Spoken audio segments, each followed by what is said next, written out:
હરિદ્વારમાં હાઈન ટાણે ગંગા નદીના ઘાટે પહોંચીને આપણે જોઈ લીધી હતી ગંગા મૈયાની આરતી ને હવે જવાનું છે શીશ મહેલ જોવા, એટલે કે જે મંદિર આખું કાચનું બનેલું છે.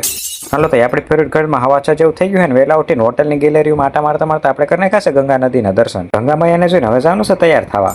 પણ આ હું લાગે છે હોટલમાં હવારના પોરમાં મોટા પાયે ઇન્સ્પેક્શન આવ્યું છે. એક વસ્તુ ઊંધી વારીને ચેક કરવામાં આવે છે. આપણે સકોમકો તૈયાર થઈને પાર્કિંગમાં આવે ત્યાં આપણી લેમ્બોર્ગિની આપણને લેવાઈ આવી ગઈ હતી. લેમ્બોર્ગિનીમાં બેન હરિદ્વારના નજારો જોતા મોટા ભાઈને હું જ આવી શીશ મહેલ બાજુ, એટલે કે કાચના મંદિર જોવા.